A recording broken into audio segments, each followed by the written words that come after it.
Bill and Peggy Stevenson, both 74 years old in February 2011, were childhood sweethearts and active members of the local religious community. Bill was known for his work with the Truckers' Chapel ministry at a truck stop, and Peggy was an organist at their church in the Oak Brook community of Kentucky.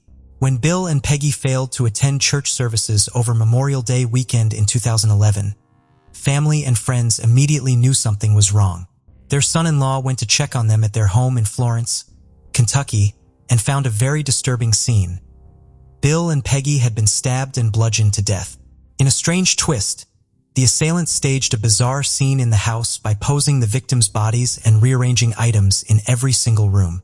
Photos in the home were positioned in a way that suggested the killer liked certain people and disliked others, though investigators felt the scene seemed scripted. They believed the killer appeared comfortable in the couple's home, staying for hours after the murders. While law enforcement has not shared many details about the nature of the scene, Detective Coy Cox said he wouldn't call it a satanic ritual or sacrifice, but he believes the killer was trying to communicate something. The bodies were surrounded by odd items. There were symbols. There were items used at the scene to indicate strong feelings or opinions about the victims, Bill and Peggy, Cox said. Additionally, medical examiners were able to determine the exact time of death using a medical device in one of the victims. This revealed that one of the post-mortem injuries occurred at least 2 hours after the victim had already died. The scene was cleaned after the murders, and no weapons were found. However, officers were able to find DNA in several areas of the scene, locations that make them confident it belongs to the killer. Although the DNA was entered into Cody's, no matches have been found. It was also not suitable for genealogy or phenotyping, which could suggest that the DNA came from more than one person. There was no evidence of forced entry into the Stevensons' condo, and neighbors reported no suspicious activity. Like most condo communities, other homes were just feet away. Police felt confident about one suspect, the couple's nephew, Charles Steve Stevenson. In February 2013, Steve was arrested for the murder of a 67-year-old woman in Aurora, Indiana. That victim had been beaten with a frying pan and a pepper grinder found at the scene. However, the DNA from the Florence crime scene did not match Steve, and he was eliminated as a suspect. Detective Coy Cox has since visited more than a dozen states to follow up on tips, largely because Bill Stevenson had extensive contact with passing truckers. Cox has even reached out to psychics in hopes of a breakthrough, but so far, nothing has emerged. The Stevensons' children insist their parents had no enemies. Still, the crime scene has led investigators to believe the killer deliberately targeted the couple. They were loving, kind, humble, would help anybody that needed anything, their daughter Beth said. So, who killed Bill and Peggy Stevenson? Did Bill meet his killer through his truck stop ministry? Did these community volunteers help the wrong person? Why would anyone target such a beloved couple? These are the questions we hope will be answered soon. But as of today, this case remains unsolved. Before we dive in, don't forget to subscribe to our new channel, where we uncover captivating and chilling cold cases that will keep you on the edge of your seat. You won't want to miss the twists and turns we have in store. Let's continue. 6-year-old Kelly Holland Jr. went missing on February 12, 1982 from Knox County, Kentucky. The day that Kelly went missing, his school was canceled due to a heavy snowstorm that occurred the day before. He was at home with his mother, Judy Moore, in a very rural area of eastern Kentucky. Kelly lived with his mother and her boyfriend, Kirk Campbell. His mother states that at around 11 a.m. that morning, Kelly went outside to play. His mother went to check on him around 4 p.m. After checking on him, she went to a neighbor's house to answer a phone call as the family did not have a phone of their own. When she returned, Kelly was no longer in the yard, and when she didn't see him, she assumed he had gone to a friend's house. When it was dinner time around 6 p.m. and Kelly had not returned, she went outside to call him in for dinner but didn't receive an answer. She would then go back inside and eat dinner without him. She said she assumed he had gone to a friend's house nearby to watch the Dukes of Hazzard since they didn't own a TV. Judy later went to the friend's house to get Kelly, only to find out that Kelly had never been there that day. Judy says when she realized her son was missing, she went to her boyfriend's grandmother's home and asked to use the phone to call police. She stated, strangely, she wasn't permitted by her boyfriend's grandmother to call the police until midnight, about 6 hours after his disappearance. This is one of the most perplexing and frustrating points of the case. Why would someone that presumably knew Kelly not allow his mother to call the police and tell them he was missing? Then again, why didn't she just go to another neighbor's house to use the phone? Family members and neighbors began searching the area for Kelly as word got around of what was going on. However, Judy would say the official police search didn't begin until dawn the next day. Initially, law enforcement believed that Kelly had simply wandered off, possibly to one of the abandoned mines located in the area, and possibly had frozen to death. Over the next few weeks, police searched in water wells, creeks, and the nearby abandoned mines. They even checked under porches and in sheds and storage buildings but found no signs of Kelly. Kelly's parents divorced several years before his disappearance. His older brother and sister were living with their grandmother in Jackson, Kentucky because Judy had a hard time caring for them. It is rumored that Kelly's mother and her boyfriend had possible drug addictions and may have been abusing him. Authorities believe someone local was involved in Kelly's disappearance. Many of the neighbors in the area in 1982 had criminal records. While there was a grand jury investigation and Judy was a suspect from the beginning, she has never been charged. Her own sister reported at one point that Judy had killed Kelly and she helped bury the body, but according to Judy in a recent interview, she denied the allegations and says she has nothing to do with her child's disappearance. His case is now classified as a possible abduction. After his disappearance, there were tips that placed him in Florida, possibly in the cities of Tampa or Thanatosasa. According to Judy, one of his school teachers had told her at one point that a school district in Florida had called and requested his school and medical records. Unfortunately, a fire has since destroyed most of the school's records, so none of this information could be verified. However, why wouldn't Judy give this information to the police? Judy has never been ruled out as a suspect in the case of Kelly's disappearance. And at one point, investigators received a tip and dug up Judy's concrete porch looking for Kelly but found nothing. Judy, however, has stated that his father Bobby might have taken him or knew someone who had taken him. However, Kelly's father has since passed away. While the reported sightings in Florida have never been considered credible, if any of them are true, who would have taken him to Florida? It doesn't make sense for his father to be involved since he was living in Kentucky. At February 2010, Kelly's sister Margaret, who was 10 at the time of the disappearance, said that her aunt, who recently died, told the family about a letter she was leaving behind. Nothing has ever been said about the letter again, so it either doesn't exist, didn't pertain to Kelly's disappearance, or the family felt it shouldn't be shared with anyone. There are multiple conflicting accounts of what happened that day, most likely because the person giving the information keeps changing the story. For instance, was Judy's boyfriend, Kirk Campbell, at the house that day, or was she there alone? Also, there is conflicting information on whether the parents at the friend's house said they hadn't seen Kelly at all, or that he was there and they sent him home when it started to snow again. There are a lot of strange details in this case with lots of unanswered questions, but after watching the interview with Kelly's mother, I personally don't believe she had anything to do with it. However, sadly, as of today, this case remains unsolved. Alice Faye Jefferson was a 20-year-old Army wife and mother of two who disappeared from Fort Campbell, Kentucky, sometime between 1974 and 1975. She lived on post with her husband, Lee Andrew Jefferson, a soldier who was assigned there between March 1973 and July 1975. The day of her disappearance, her two children, 6-year-old Paula and 5-year-old Johnny, walked home from school after no one came to pick them up. Upon their arrival home, they knocked on the door for a long period of time with no answer. Eventually, Jefferson, the children's stepfather, answered the door, sweating and agitated, claiming that he had been asleep. While Alice's car and clothes were still there, she was nowhere to be found. Lee claimed Alice had left and possibly gone to Nashville. However, he wouldn't let the children into their bedroom and made them sleep with him. A few days later, he packed some bags, loaded his stepchildren up, and dropped them off at Alice's parents' house in North Little Rock, Arkansas. That was the last time the children saw Lee. An official police report was not filed on this case until 2013, nearly 40 years later. However, both Lee and Alice's parents claimed to have tried to file a police report right after she went missing. Her parents said they called the Kentucky State Police and were told that it wasn't in their district, so they tried the Tennessee State Police.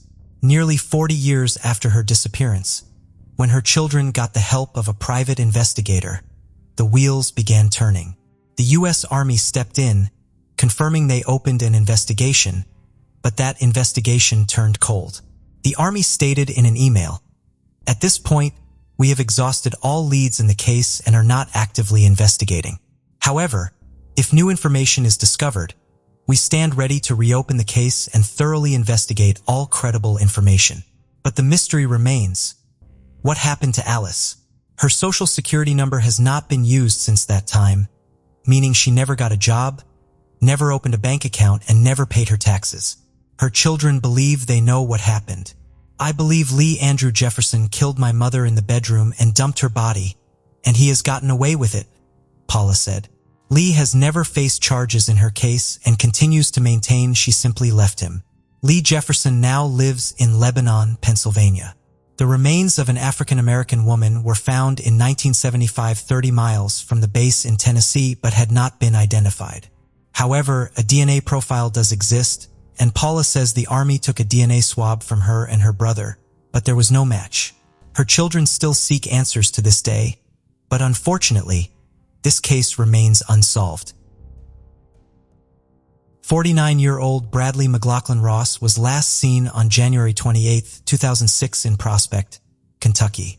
Brad was supposed to meet his girlfriend for dinner and then attend a motocross racing event at 8 p.m., but he never showed.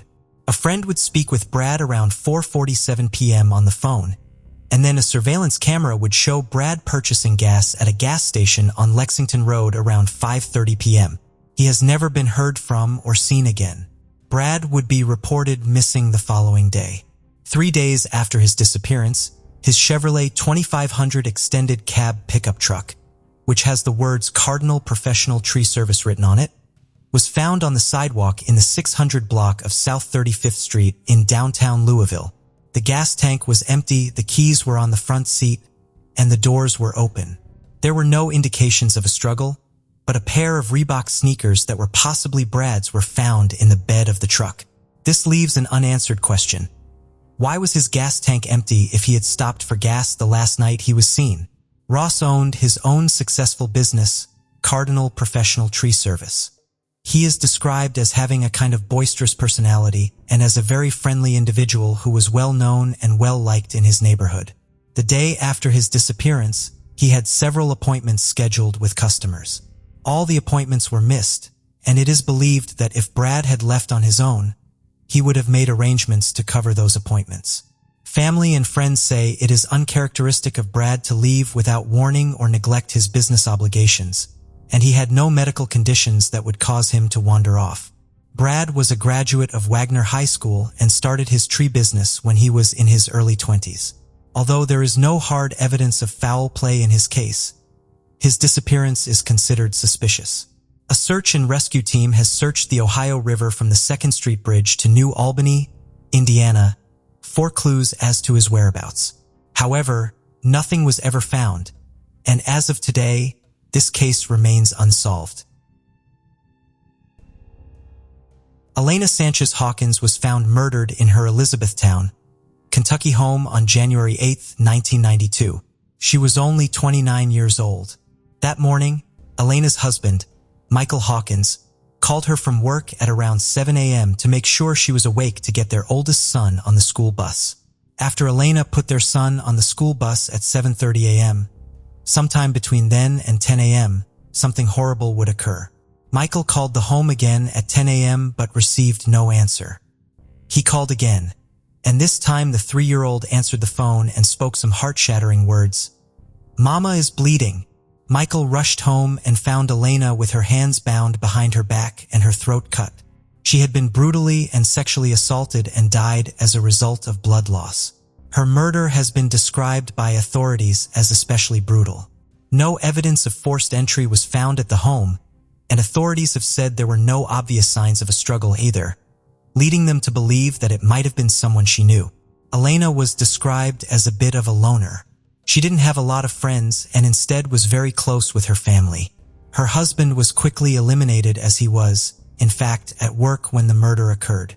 One witness told authorities that on the morning of the murder, she had seen a black Datsun truck at the house.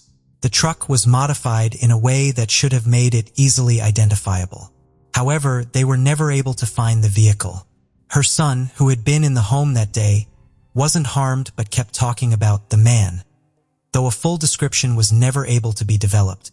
Investigators have said that while evidence in the crime was found and kept, a good portion was tested at the time, and very little remains. There was renewed interest in the case in February 2008 when, in neighboring Breckinridge County, a woman was brutally attacked, raped, and left for dead in what was described as eerily similar to the 1992 unsolved murder of Elena. However, this victim survived and identified her attacker as her neighbor, Ernest D. Pine. Ernest Pine was a 58-year-old retired military man who was married and had no previous arrests. He was charged, pleaded guilty, and sentenced to 17 years in prison.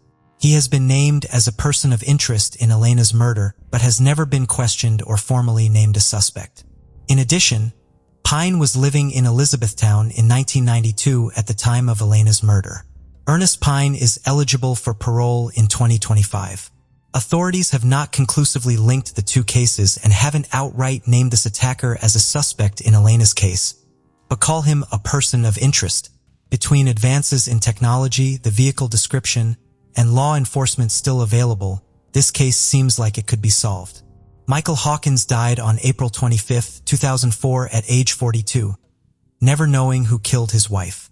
As of today, this case remains unsolved. Molly Bish was born on August 2, 1983 in Warren, Massachusetts. She was the youngest of 3 children in the Bish family. With her siblings Heather and John Jr., Molly was a bright, responsible, dearly loved, and active girl. The Bish family originally hailed from Detroit, Michigan, but they moved to Massachusetts in search of a better future. The reason for their relocation was a disturbing crime that had occurred in their Detroit neighborhood. A young woman had been kidnapped on her way home from work and later found murdered. The Bish couple thought Warren would be a much safer place to raise their children, and for the next 15 years it seemed they were right. Molly, always seeking new activities, took a summer job as a lifeguard at Commons Pond in Warren. She was excited about the opportunity, as it had been her brother John Jr.'s former job, and he had requested that Molly be given the chance to continue in his place. Molly was fully committed to the job and wanted to perform it to the best of her ability to make her brother proud. On June 26, 2000, Molly's mother, Magi, accompanied her to the pond for her 7th day of work. When they arrived at the parking lot, Magi noticed a strange man sitting in a new white car, smoking a cigarette. His presence made her uncomfortable. She looked at him, but he didn't acknowledge her. Magi walked Molly to her lifeguard station and stayed a little longer, hoping the man would be gone by the time she returned to the parking lot. However, when she got back to her car, the stranger was still there. They locked eyes for several seconds. Fearing for Molly's safety, Magi waited in her vehicle for several minutes until the unknown man finally left. On June 27, 2000, Molly's 8th day on the job, she and her mother stopped at a local store just before 10 a.m. Molly purchased everything she needed for her shift.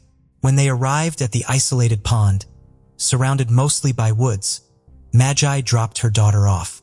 Molly hurried to her station since she was running a bit late. She quickly set up her chair, towel, and work equipment just after 10 a.m. swimming lessons were scheduled to begin soon, and she wanted everything in order to welcome the children. The beach was officially open, but Molly was alone. It seemed everyone was running late that day. No houses overlooked the water, and the beach wasn't visible from the road, which ended in a dead end. In all directions, there were only trees. At 10 a.m., Sandra and her children arrived to set up camp, followed by other families. They looked around for Molly but couldn't find her at her workstation. That morning, Molly hadn't used her police radio, which was part of her daily routine. Besides the open first aid kit, there was nothing to indicate she had been active. Her shoes were neatly placed in front of her chair. When swimming lessons ended, one of the parents contacted the park commissioner to report that Molly had disappeared, as it was uncharacteristic of her to leave her workstation unattended. The park commissioner arrived at the beach shortly after 11 a.m., and at 11:44, he used his two-way radio to inform police that the young girl had not shown up. He also examined her personal belongings left at the scene.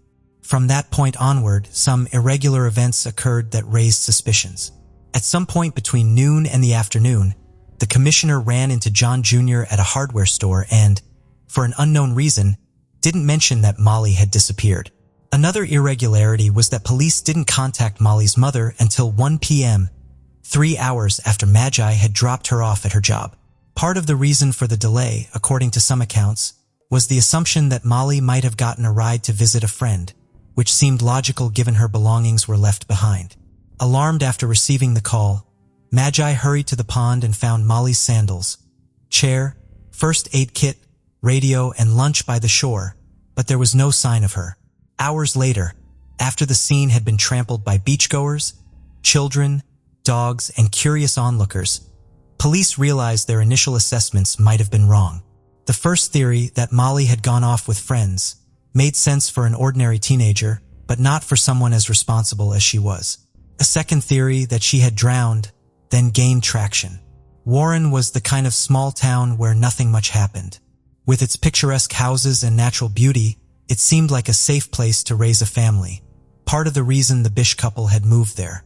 Police began their investigation by analyzing Molly's belongings and work tools, and something chilling occurred. The unknown man became a suspect because witnesses had seen him touch and examine everything at the disappearance scene, without gloves or care. Magi informed officers that she had seen the man lurking around the pond in the days before. The sheriff's office began an investigation. A local worker testified that he had seen the same man in the white sedan, but not in the pond's main parking lot. The car was parked near a nearby cemetery connected to the pond by a short path. On the morning of June 27th, a truck was delivering sand to the beach. The driver was questioned and said he saw the man parked in the lot just before Magi and Molly arrived. Police searched the pond and surrounding woods but found no trace of Molly. Although there were no signs of struggle at the scene, both police and her family believed she had been abducted. A composite sketch of the man, described as around 50 years old, brown hair, dark eyes, and a heavy smoker, was created based on descriptions from Magi and other witnesses. Simultaneously, a broad investigation was launched, including examination of local sex offenders. None matched the suspect's description. Molly's case became the largest and most costly search for a missing person in Massachusetts history. The abduction gained significant media attention. Her family created a website and email chain to spread awareness. Over 30,000 people received emails about her disappearance. In February 2001, Magi contacted a renowned sketch artist who agreed to create a composite drawing of the man she had seen. They met at a local bed and breakfast and spent 9 hours working on the sketch. Magi later asked the artist to include a cigarette in the man's hand. When she saw the final version, she was certain it matched the man she had seen. In May 2003, a hunter found a blue swimsuit and contacted police, knowing Molly had been wearing one when she vanished.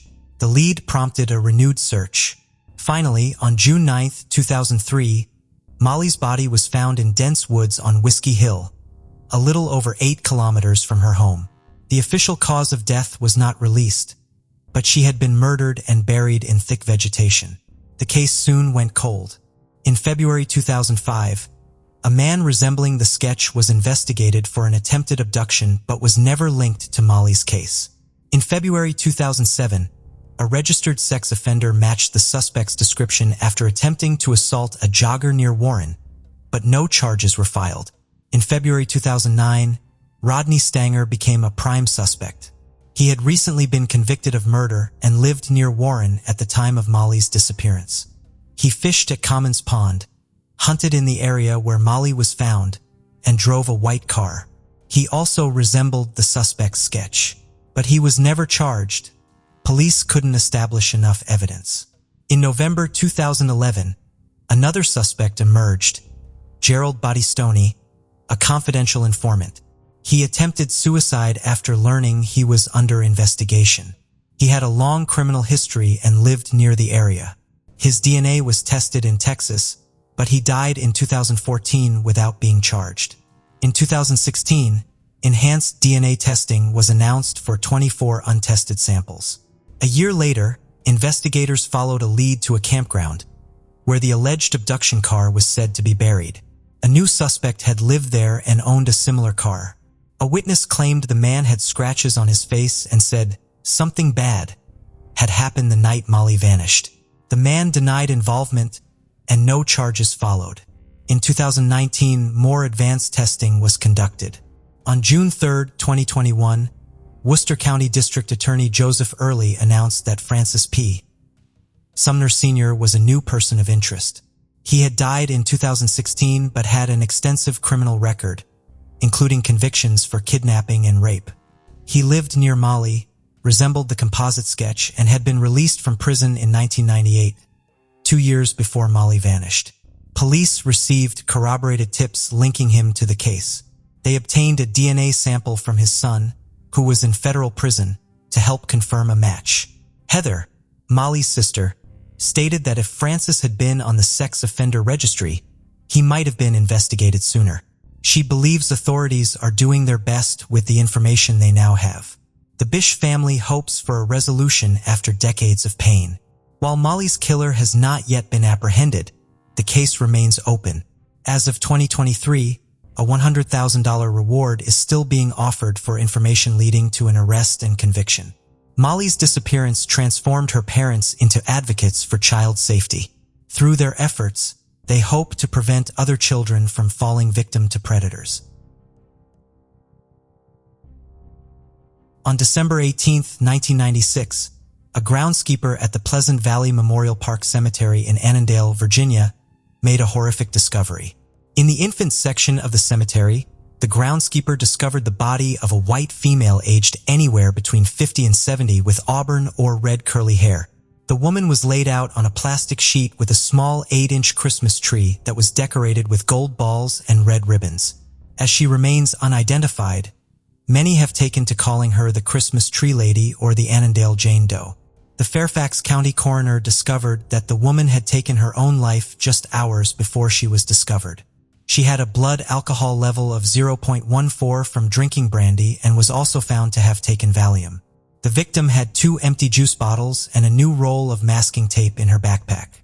At the time of her passing, she was listening to a cassette tape of The 2,000-Year-Old Man, which is a dark comedy by Mel Brooks and Carl Reiner. In her backpack, she also had 2 cassette tapes, Monty Python and the Holy Grail and Jeff Foxworthy's You Might Be a Redneck. She had placed a plastic bag over her head and tied it off with tape, which caused her to suffocate. The Christmas Tree Lady left little information behind, and she made it clear she did not want to be identified. On her person, she left a note saying, "Died by own hand. Prefer no autopsy. Please order cremation with funds provided. Thank you, Jane Doe." Enclosed with the note were 2 $50 bills, one intended for the coroner and one for the cemetery. A typed note in her possession read, "Now I lay me down to sleep, soon to drift to the eternal deep. And though I die and shall not wake, sleep sweeter will be than this life I forsake." As she was found in the infant section of the cemetery, many have speculated that she was the mother of one of the deceased children. According to reports, Jane Doe was not laid in front of any specific grave but in an open area. Most of the headstones nearby where she was found were fairly recent. She had no receipts in her pockets for investigators to trace her movements. The site would also probably not be known to drifters.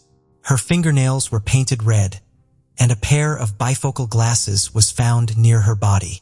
She was 5 feet tall, 157 pounds, with an 8-inch scar on her stomach, possibly from a C-section.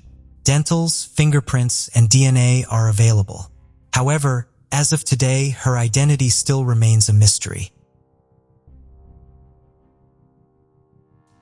Brittany Renee Williams was an adorable 7-year-old girl who went missing around February from Henrico, Virginia.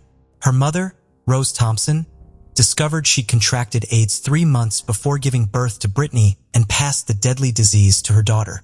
During the first few years of the child's life, she was often in foster care due to Thompson's chaotic lifestyle. Brittany's mother signed custody over to a woman named Kim E. Parker Wright before she died of AIDS in 1996. Parker ran a charity that provided long-term care for kids with AIDS and other serious medical conditions. Parker was using the donations, Social Security, and Medicaid benefits to live off of and was not taking care of the children properly. Visitors to the house noted it was filthy, and multiple people who knew Parker repeatedly reported her for child abuse and neglect, but nothing was ever done. The last person besides Parker to see Brittany was a doctor whom Brittany visited in August 2000. Around that same time, Parker asked Brittany's aunt, Brenda Martin, to take the child, saying she was troublesome and had lived longer than she had expected her to, and she couldn't handle her anymore. Brittany's aunt declined, saying she couldn't handle the girl's medical needs. Within 2 days, Parker was saying that she'd given Brittany to 2 women in California. This went on for years, and despite numerous court appearances, there was no follow-up done to find the actual whereabouts of Brittany.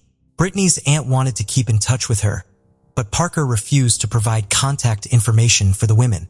In November 2000, Parker was arrested for truancy because Brittany had not returned to school for the 2001 to 2002 school year. She told the judge that Brittany was no longer in her custody, and the charges were dismissed. She told the same judge that Brittany was living with relatives, and there was no follow-up from the court. Parker continued to collect the child's $500 monthly benefit check from the Virginia Department of Children and Families until February, using the money to renovate her home. In January 2003, custody of Brittany was given to the local social services department, and they were ordered to find her. The police opened a missing child case. Parker protested that she could not tell what she did not know. In March 2003, investigators located the 2 women Parker said she gave Brittany to. They were both volunteers with Rainbow Kids Incorporated and had been planning to have Brittany visit them in California, but the plans had not been finalized by the time she disappeared, and she never came to see them. Neither of them had ever had custody of Brittany or knew where she was. Brittany was described as a bright and sensitive girl. Her aunt spent a lot of time with her niece. She states she was caring and concerned about things with her AIDS. She dropped a plate and cut her hand. I went to help her and she said, "No, you can't do that because of the blood. I'll take care of it." In April 2003, Parker was indicted on 73 felony charges, mostly fraud and money laundering, relating to Brittany's case. Authorities alleged she accepted over $16,000 from private individuals and the government for the care of Brittany when the girl was not living in her home, and that she illegally attempted to conceal the sources of the money. Parker pleaded guilty to 1 count of mail fraud and 1 count of wire fraud in July 2003. She was then charged with 3 counts of medical assistance payment fraud for allowing Brittany's Medicaid payments to continue needlessly. Medicaid paid about $8,000 in insurance premiums for Brittany after she left Parker's care. In May 2003, authorities thoroughly searched Parker's home and drained her septic system looking for Brittany's remains or any sign that she had died there. Her Social Security number and Medicaid insurance card have not been used in any state since her disappearance.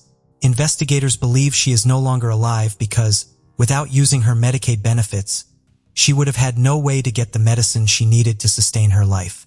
Brittany remains missing, and as of today, the case remains unsolved.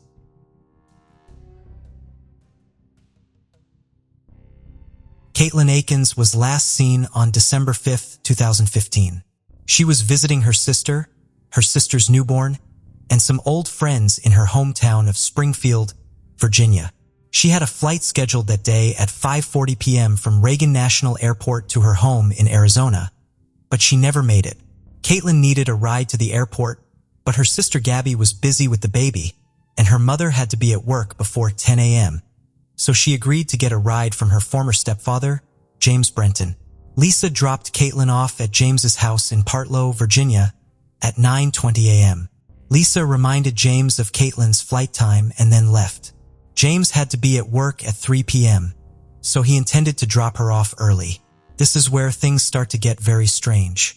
At 11:56 a.m., Caitlin's fiancée, Amber, received a text message that read, "Something came up.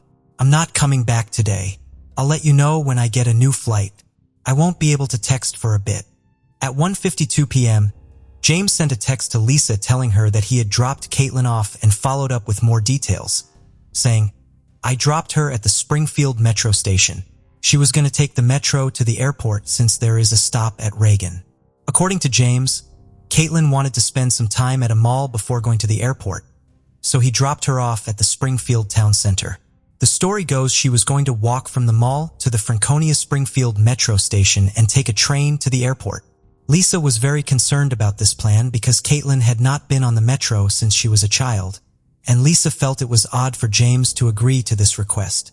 Then, strangely, Lisa received a text message from Caitlin 8 minutes later saying, "I'm at the airport, battery dying, so won't be able to text for a bit." How is this possible if she was dropped at the Springfield town center at 1:52 p.m.? It takes a total of 19 minutes to go from the Franconia Springfield station to Reagan National Airport. The only explanation might be that James didn't text Lisa right away. But why did Amber receive a message 2 hours earlier saying Caitlin wasn't going to make the original flight? Initially, Lisa was relieved to hear from Caitlin, but that quickly faded when Amber called her and informed her of the earlier text she received about taking a later flight. Lisa then tried calling and texting Caitlin but didn't hear back until 7:15 p.m., which was well past the time of her scheduled flight. The text message she received read, "I'm staying with a friend. I need some time alone."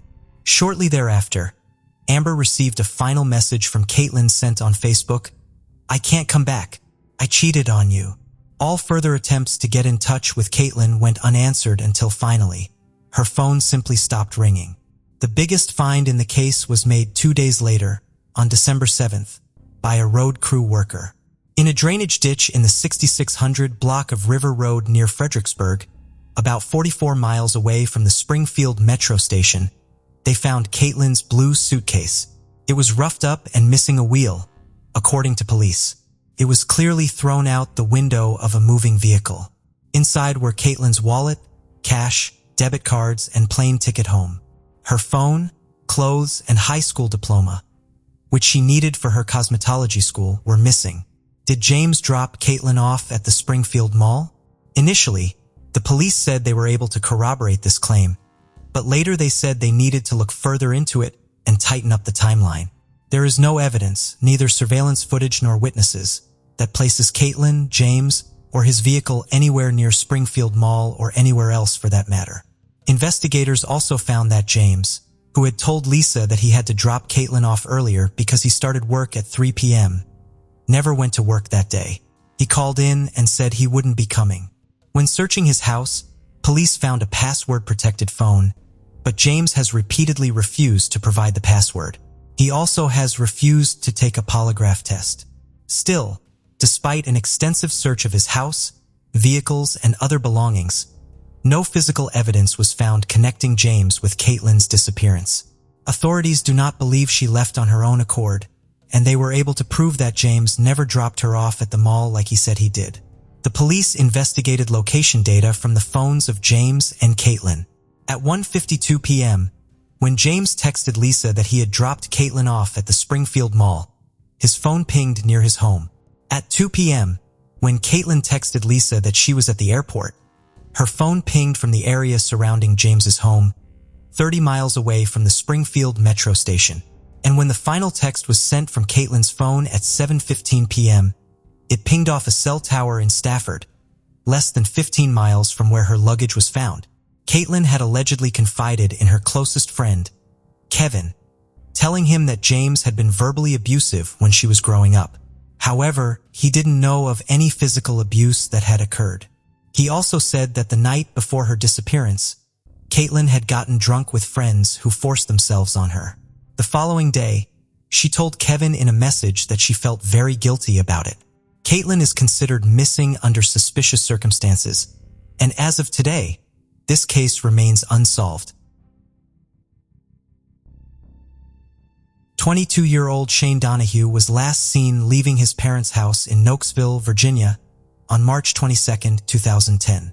He was with his friend Timothy Hickerson and left in a Hickerson Brothers electric box truck. They were supposed to be going to Shane's home, which was very close to where his parents lived. However, after leaving his parents' house, he was never heard from again. Shane was the middle child of parents Brian and Donna Donahue and generally had dinner with them just about every night.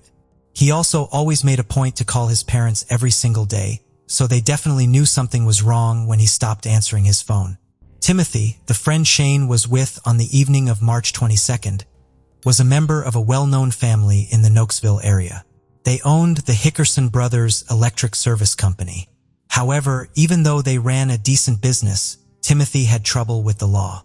A year after Shane's disappearance, he would be charged and sentenced to 4 years in prison for breaking into 2 gun stores and stealing from a third. Shane also came from a good home but had minor troubles in his past. 2 years before he disappeared, his roommate was arrested by the FBI for narcotics distribution, and it is rumored that Shane was part of the operation. He also had 2 convictions for the possession of marijuana. Could his disappearance have been related to drugs? On the day Shane disappeared, he was working a job at Colgan Air, where he was installing ceiling tiles. He had employed his friend Timothy to assist with the job since Shane didn't own a vehicle and usually needed friends to drive him around. The job paid $5,000, and he would give Timothy $1,000 of it for helping. That evening, after leaving his parents' house, he was with Timothy, and Timothy is believed to be the last person known to have been with Shane before he disappeared. He is a person of interest in the case, but as of today, he has never been charged. Shane owned 2 phones, and it was discovered that both either simultaneously went dead or were turned off at 4 p.m. that evening.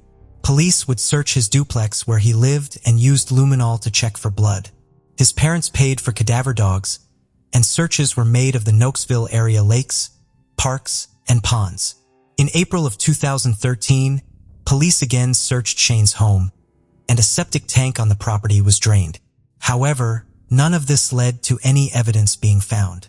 There hasn't been any activity on Shane's bank account, nothing on his phones, and no calls to his family members. Rumor has it that Timothy and a guy named Craig Madong broke into Shane's house sometime shortly before his disappearance and stole money and medications while Shane was at a party. Timothy claimed he would make it right by giving Shane a ride to Colgan Air and helping him install the ceiling tiles. However, after the job and visiting his parents, he was never heard from again. So who is this Craig Madong, and was he involved? Could all this be over money and drugs? Many believe Shane was murdered by Timothy, possibly for the money he received from the job that day, or that Timothy at least knows what happened to him. All the limited evidence points towards Timothy. However, without a body, there doesn't appear to be enough to charge him. At this point, and after so many years, both Donna and Brian believe Shane is most likely deceased and have already purchased a burial plot for him. As of today, the case remains unsolved. Sweethearts Heidi Lynn Childs and David Lee Metzler were Virginia Tech sophomores from the Lynchburg area who were shot to death on the night of August 26, 2009. They were 18 and 19 years old, respectively. The two met in high school and had dated for 4 years, continuing their romance at Virginia Tech. Heidi was majoring in biochemistry and David in industrial systems engineering. Heidi was a devout Christian and reportedly had a strong Christian relationship with Metzler. 2. On the summer evening in August, David told his friends that he was going to take Heidi on a special date. David was going to have a bonfire, play songs on the guitar that he had written for her, and chill at Caldwell Fields, a popular hangout for tech students which is located about 15 miles from campus. Heidi told her roommates she wouldn't be gone too long because she had homework. The couple took the guitars they played together during Heritage Baptist services and left Heidi's apartment around 8 p.m., heading to the idyllic campground in Montgomery County. The area has no phone service and little to no people on most days. About 8 a.m. the next morning, a man walking his dog found the teens' bodies in the recreation area's parking lot on Craig Creek Road. David was inside his Toyota Camry and Heidi was on the ground outside. Investigators have not said how many times or where either was shot or released many other details about the killings. Since then, investigators have remained unable to point to a motive, saying the shootings were likely random. On the third anniversary of the homicide in February 2012, Sheriff Tommy Witt revealed that his detectives had found DNA evidence at the scene that possibly belongs to the killer. Many people who live in or frequent the area have had their DNA tested, but so far no match has been made. No one really knows who was there or what exactly happened that night. Detectives said the shooter took Heidi's purse containing her cell phone, camera, Virginia Tech lanyard, ID, and credit card. The items are still missing to this day. In February 2009, police brought in recruits from the New River Criminal Justice Training Academy to help search for more clues about the couple's slaying at Caldwell Fields. Heidi and David are buried side by side in Virginia Memorial Park in Bedford County, and as of today, their case remains unsolved.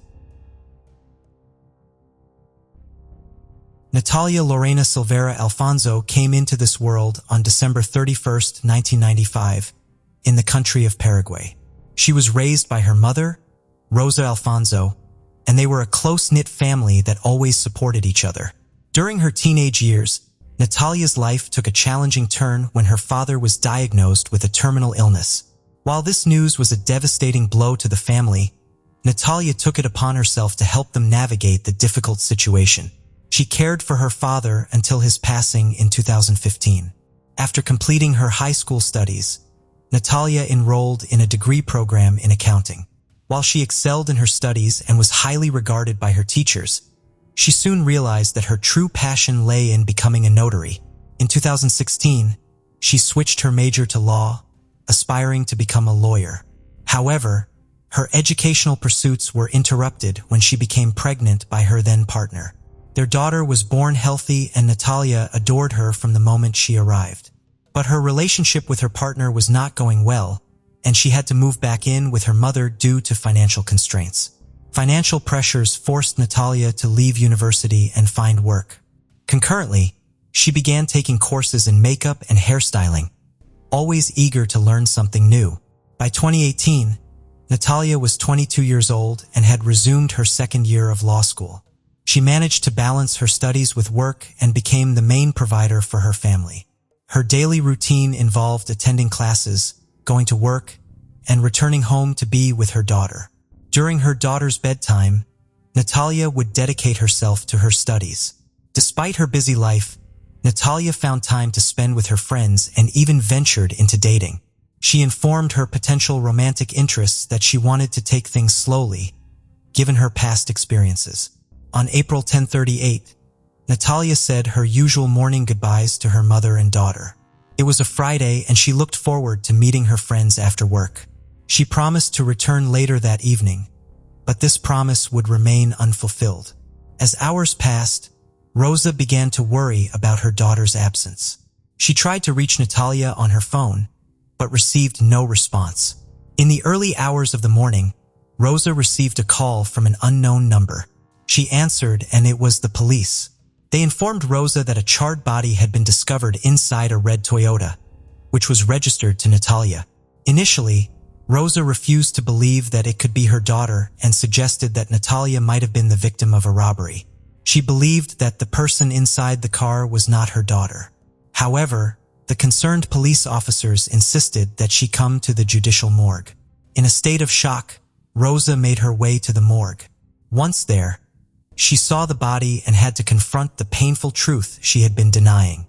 It was Natalia. She recognized her daughter by her tongue piercing and an unmistakable tattoo. Despite the horrific circumstances, Rosa managed to regain her composure and asked about the cause of death. The forensic physician who had conducted the examination explained that Natalia had died of asphyxia caused by acute lung edema, followed by burning. But there was more to the grim story. Natalia had also suffered a gunshot wound to the skull, indicating that she had been unconscious when she was set on fire. It was evident that someone had trapped Natalia in the car. Both her mother and the police shared the same burning question: who could commit such a heinous act? Investigators reviewed security camera footage near the intersection where Natalia's car had been found. The footage revealed a thin man with black hair and square glasses approaching Natalia's vehicle carrying a white bag. He got into the car, reversed it, exited at 1838, and entered a gray Toyota Corolla with license plate BXU 473. He drove away as the explosion occurred. They decided to review the rest of the neighborhood's cameras, especially those at gas stations, in an effort to locate where the man had purchased the fuel and gather more information about his identity. They came across the cameras at a gas station located near the explosion. They observed that the same man had spent around 20 minutes inside the establishment. While this information was useful, it wasn't enough to identify the suspect. Neither Natalia's mother nor her sister could recognize him. The investigators conducted interviews with several individuals to piece together what had happened the previous night. The first person interviewed was Natalia's boyfriend. He mentioned that he had spoken to Natalia around 7:30 in the evening as they had plans to meet. She had informed him that she had a work meeting before. Although her late work commitment had raised eyebrows, he chose not to press further, as their relationship was relatively new and he didn't want to make her uncomfortable.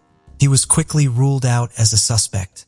Later on, they interviewed a security guard from a motel called Roxy, located near where the vehicle was found. They showed him photographs of Ulysses and Natalia's car. The employee recognized both the young man and the vehicle, providing a new lead in the investigation. Natalia had been a regular visitor to the motel. They also spoke to a cleaning staff member who remembered seeing Ulysses but noted that he had entered the motel alone. When she cleaned the room, it was in pristine condition, with only a bottle of Sprite inside. Luminal tests on the room's floor revealed no traces of blood, indicating that the attack had not occurred there. The investigators decided it was time to visit the suspect's residence.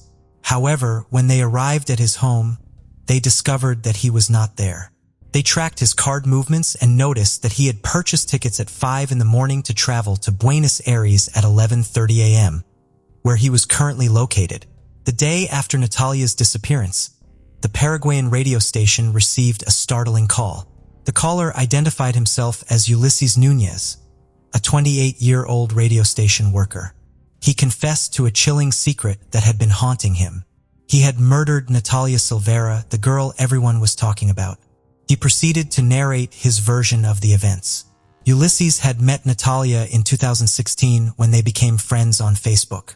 Although he lived in the Sunsong, he traveled to San Lorenzo to meet her in person.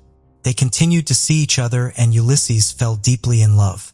However, his happiness was short-lived when he stumbled upon a WhatsApp group of escorts where several men claimed to have been with her, some even sharing pictures. This discovery infuriated him. He couldn't believe that the girl he was seeing was involved with other men for money. In his words, he began preparing to react. They continued to go on dates, and on several occasions, he questioned her about seeing other men. However, Natalia always denied it. Ulysses had already planned to murder her and carried a weapon, but he had never used it. Meanwhile, the men in the WhatsApp group continued to share their experiences with Natalia. In April 2018, Ulysses decided he had endured enough. On the 9th of that month, he arranged to meet Natalia at 5 p.m. As Ulysses was leaving from Asunción, he received a message from Natalia asking to postpone their meeting by an hour. He reluctantly agreed. However, while he was en route to San Lorenzo, Natalia called him again, requesting that they meet at 7 p.m. Ulysses opened the WhatsApp group and found that his suspicions were confirmed. Natalia had seen other men before their encounter. He was furious and didn't want to endure another moment. At the scheduled meeting time, Ulysses maintained his composure. He told Natalia that he had parked his car a distance away and asked if she could pick him up. She agreed. At 7:30 p.m., they headed to a motel within San Lorenzo. Natalia continued to look at her phone and smile, which ignited Ulysses' jealousy. After their intimate encounter, Natalia went to take a shower. While she was in the bathroom, Ulysses decided to check her phone to find out why she had been so preoccupied. He discovered a conversation with a man expressing how much he missed her and how eager he was to see her.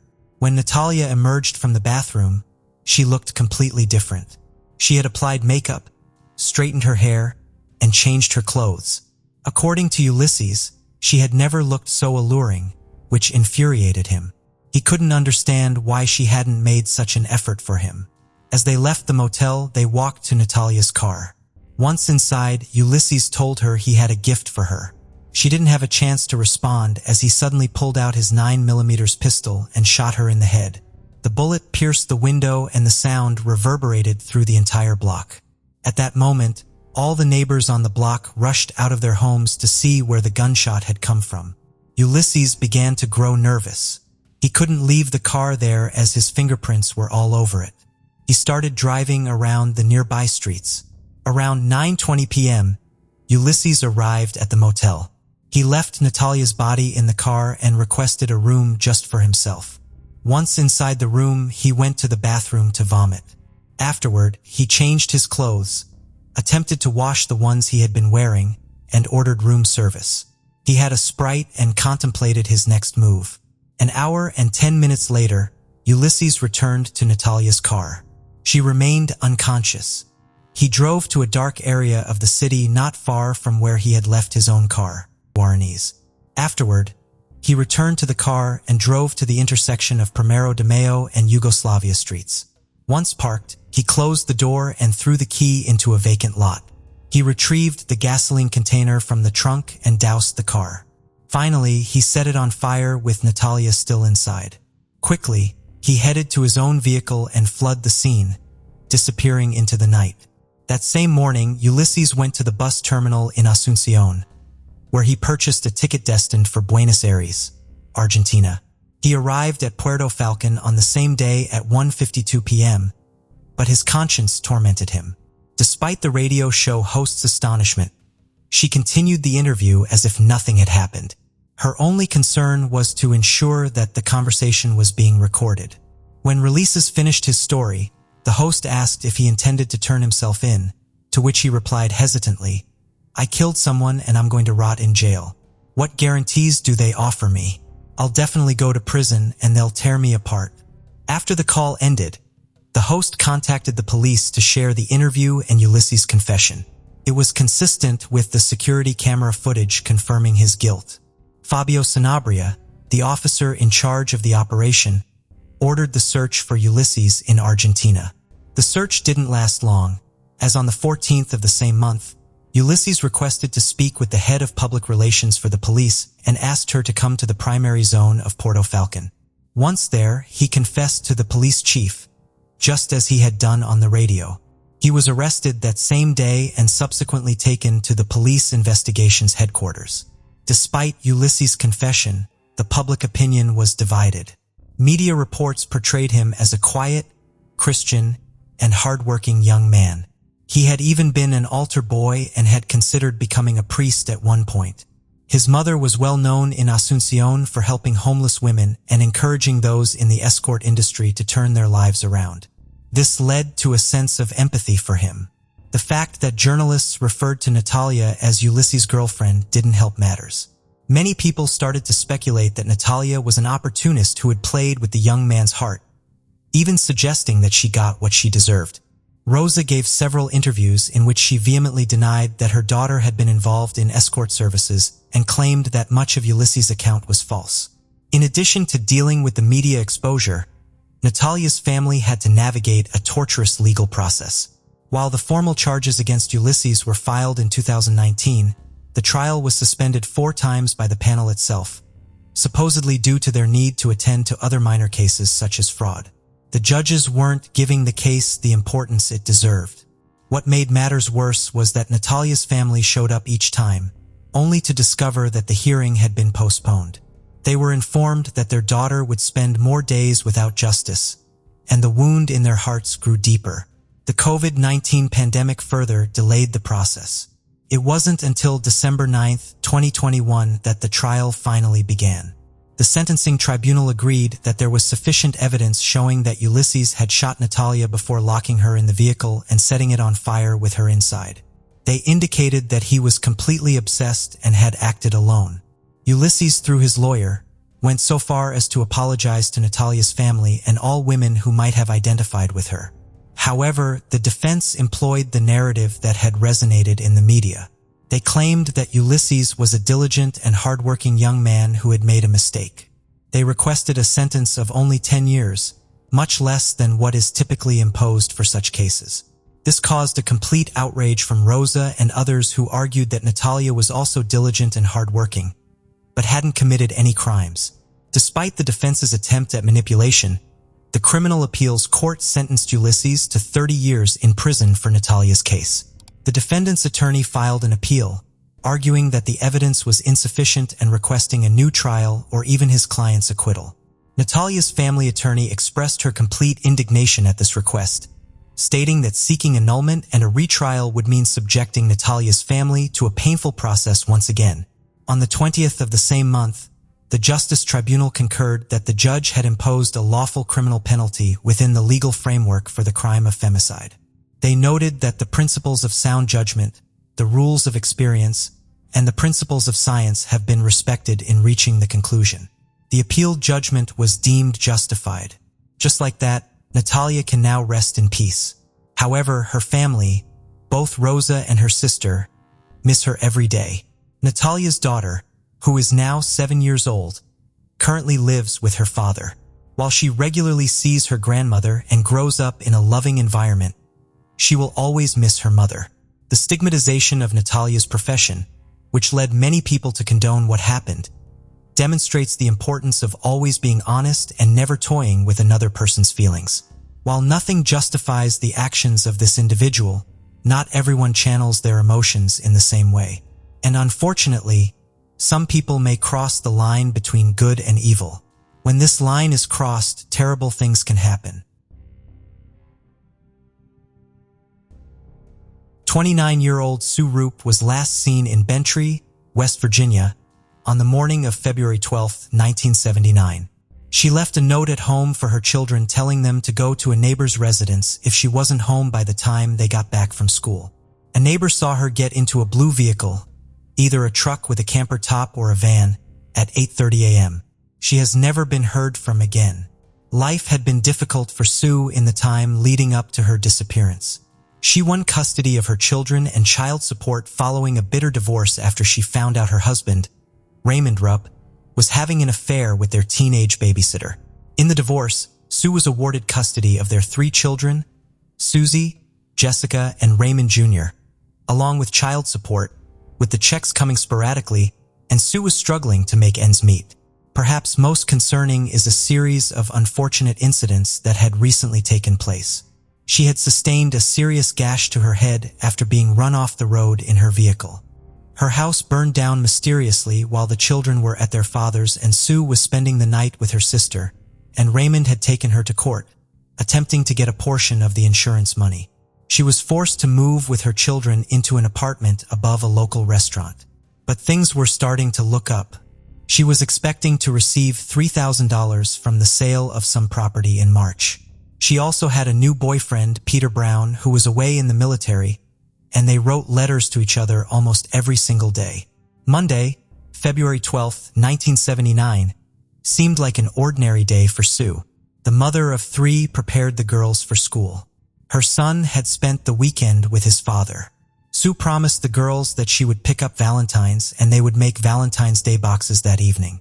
When Sue's children got home from school that day, they were expecting to make the Valentine's Day boxes with their mother. Instead, they found a note on the front door from their mother instructing them to go to the neighbor Carol's apartment if she wasn't home. They chose to stay home, eager to work on their Valentine's Day projects. Eventually, their father, Raymond, arrived, and according to sources, he suspiciously told them that their mother had abandoned them.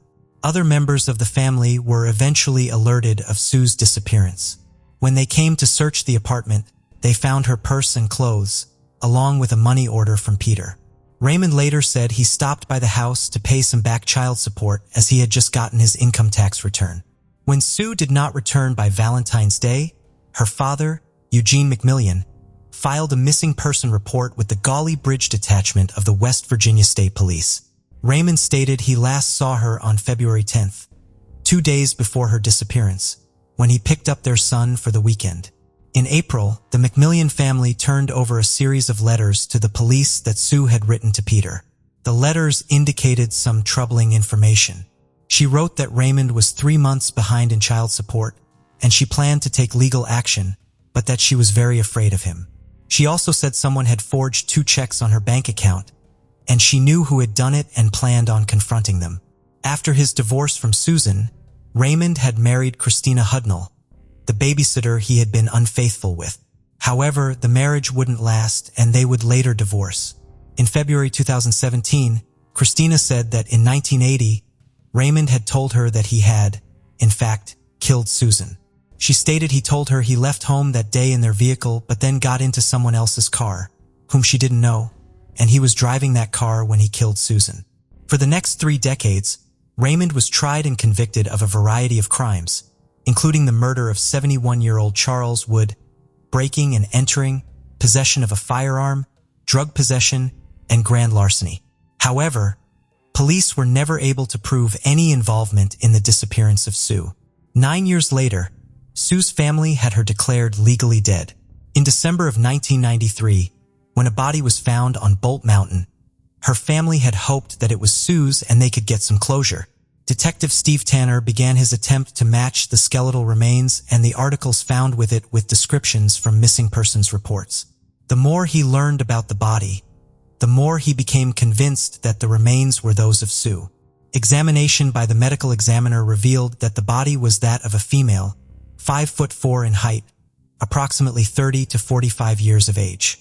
Sue was 29 years old and 5'1" at the time of her disappearance. The hip-hugger pants and platform shoes found with the body were indicative of the 70s style. Family members recall that Sue wore a gold ring with a small diamond. The body discovered on Bolt Mountain was found with a gold ring bearing a 1/8 carat diamond. Tanner was convinced that the watch found with the Bolt Mountain body provided one of the strongest links to Sue. The watch was distinctive in that it had a gold face and an undersized silver band. A confidential source had identified the watch as belonging to Sue but would not make an official statement due to fear of the killer. To confirm the link, Detective Tanner transferred a photograph of Sue wearing her watch and the watch from the body to the FBI, asking if it was possible to determine if it was the same watch that Sue was wearing. Although FBI examiners indicated that the watches were very similar, the photograph was not clear enough for a positive identification. However, the body matched in gender, race, size, age, and clothing and jewelry were in the right style, but he had nothing that he could take to court to prove that the body on Bolt Mountain was that of Sue Roop.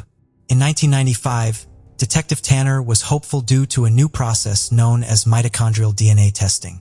This testing could compare the DNA of the skeletal remains to the DNA of Sue's mother and daughters to determine whether the body was in fact Sue's. In 1995, the Raleigh County Commission approved the $5,000 funding for the test. The first tests conducted were inconclusive. Although nothing in the DNA test eliminated Sue as a possibility, there was also not enough evidence to prove that it was her skeleton. In 1996, the skeletal remains were sent to one of the leading DNA specialists in the nation, Dr. Mark Stonking of Penn State University, for additional mitochondrial DNA testing. Tanner received yet another disappointing answer. The body matched the DNA of Sue Roop's family in 25 of 26 points. Dr. Stonking felt that the mismatch on the 1 point could be attributed to contamination or other factors. Dr. Stonking made the following recommendation in his report. If there is sufficient compelling other evidence to support the claim that the remains are those of Sue Roop, then the DNA analysis should be repeated on an independent sample. Today, Sheriff Steve Tanner continues his battle to bring closure to the family of Sue Roop and justice to her murderer. But as of today, this case remains unsolved.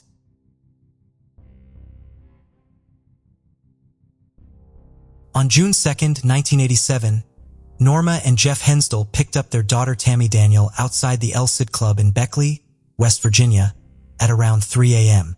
They drove Tammy to her home in Stanford, West Virginia, and dropped her off after trying to talk her into staying the night with them.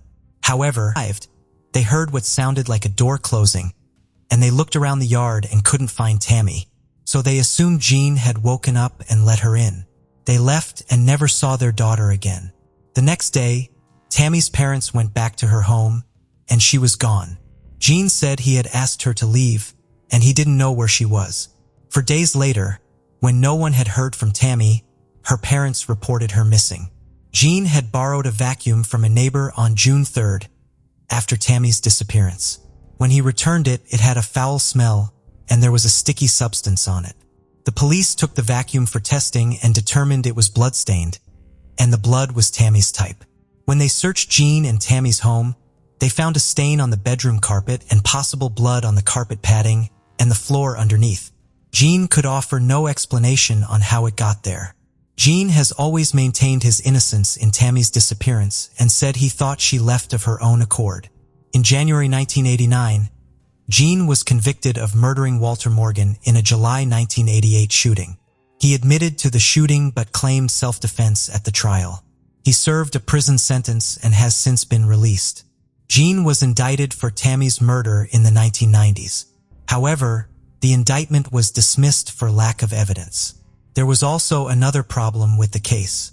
Fred Zane was the lead serologist, which is a bodily fluid scientist, at the time of the case. Zane eventually became known for using flawed methods in testing bodily fluids, and it was eventually discovered that he misstated evidence, falsified lab requests, and reported impossible results to the courts. So even if Jean was convicted, they could use Zane's flawed methods as a way to have the conviction overturned. In the months prior to Tammy's disappearance, she'd been photographed with blackened eyes and had to undergo a splenectomy to remove a damaged spleen. Tammy has never been found, but foul play is suspected in her case due to the circumstances involved. She has since been declared legally dead, and as of today, the case remains unsolved.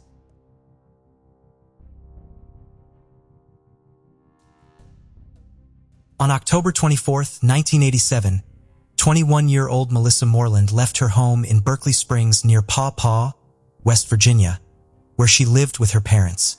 Her parents were under the assumption that she would be spending the night with a friend, completely unaware that as she left the house, it would be the last time they would ever see her. At this time, the identity of whom Melissa was supposed to be staying with is unknown.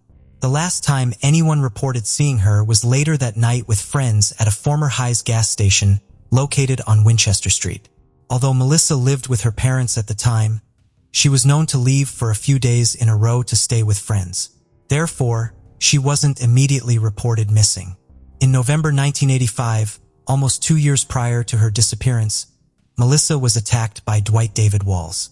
He also assaulted another woman. Both females testified against him in court, and he was charged with sexual abuse and assault, but reached a plea agreement with the prosecution and pleaded guilty to unlawful wounding. Walls was sentenced to a year in jail, but he could have faced up to 40 years in prison if he was convicted of the original charges. He was pardoned and released only 4 months into his sentence. Melissa disappeared several months later. It isn't clear whether her disappearance is related to the prior assault or whether Walls is a suspect in her case. An in-depth investigation was conducted by then-Sheriff William Spitzer into her disappearance and then later by Sergeant Larry Bradley of the West Virginia State Police during the 90s. Dozens of people were interviewed during the reinvestigation. Several leads were followed and locations searched for a possible body, but nothing was ever found. Along with Sergeant Robert Cooper of the West Virginia State Police, the cold case was reopened but would be unsuccessful in solving it. In February 2014, Sheriff Casey Borer, an investigator in Frederick County, Virginia, and a captain from the Hampshire County Sheriff's Department received information and searched a location near Augusta, West Virginia, but found nothing. The sheriff says someone somewhere knows something about the case. Her father has since died, not knowing what happened to his daughter. Little information is available in her case, and she has basically vanished, but authorities do believe that she is most likely deceased by now. As of today, the case remains unsolved.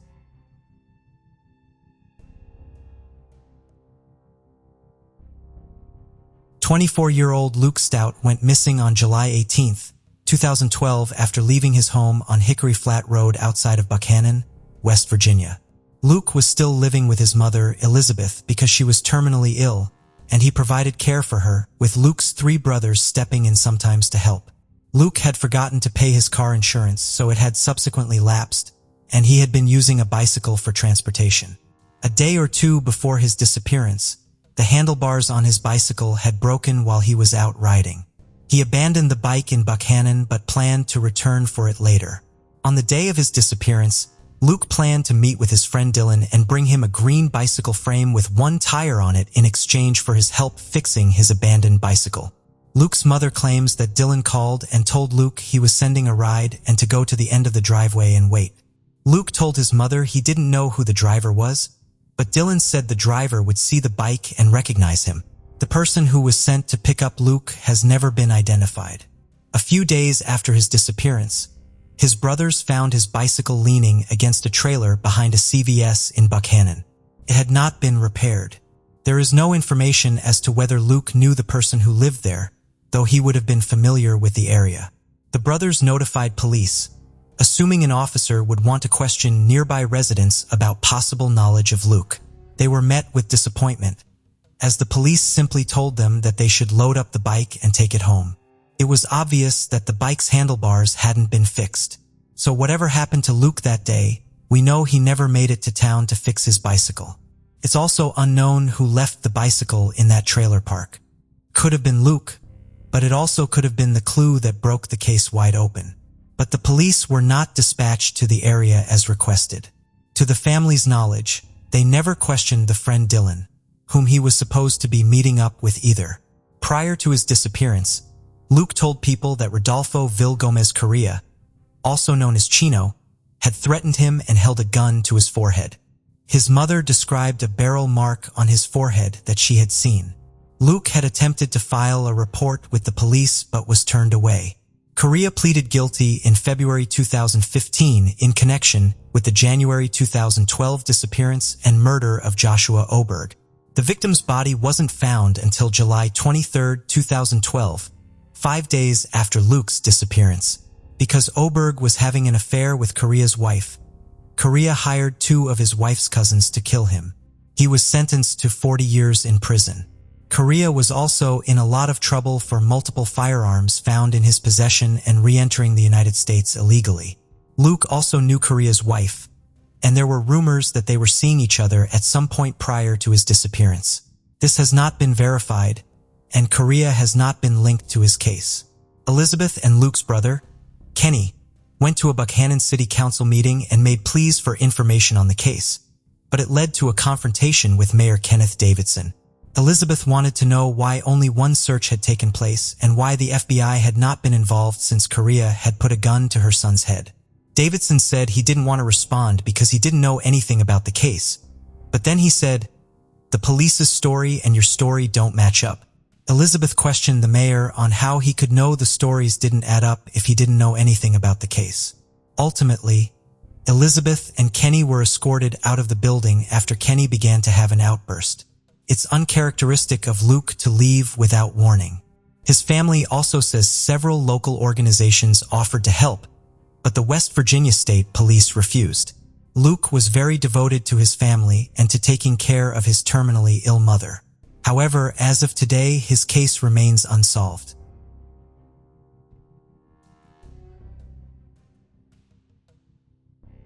"15-year-old Michael Allen Dillard was last seen on January 12, 2018 helping his mother carry in wood at their home in Calvin, West Virginia at 4:30 p.m. He ran behind the house and has never been heard from again. He was carrying only $2 and he left his cell phone behind. Michael's older sister, Brittany, stated that on January 10th, 2 days before his disappearance, her brother said he was having the best day of his life. He had hung out with a friend, gone to church, and was in a really good mood. The next day, Thursday, the good mood continued. But by the time he came home from school on January 12th, he seemed depressed. He and his mother went to his sister's home a few miles away, but he would barely speak to her. When he and his mother returned to their house, and after helping carry things inside, he suddenly ran behind the house without saying a word and never returned. Within a few minutes, his mother called his father to come home, and by 5 p.m., they had called police to report him missing. Sergeant Bruce Clendenin with the West Virginia State Police said that officers responded to the Dillards' house right away. There was a storm coming, and they knew they only had a few hours until it was too dark to see. The overnight temperatures in the area dropped to 22 degrees below zero, and it was raining and foggy. Michael's family looked for him all night but never found him. Police searches using helicopters, Dive teams, bloodhounds, and search crews turned up empty. Although a week and a half had passed, Michael's jacket was found about 300 yards from his house. Private investigator John Bonazzo said, "The jacket that was found concerns me. It could have either been planted there later because that area had already been searched, or there's also a phenomenon called paradoxical undressing that occurs during hypothermia where people start to undress because the body tricks you into thinking." Bonazzo said hypothermia is definitely a possibility in this case because of the harsh winter weather conditions that night. Michael had suffered from severe depression in the past and spent almost a year in a treatment center for his condition.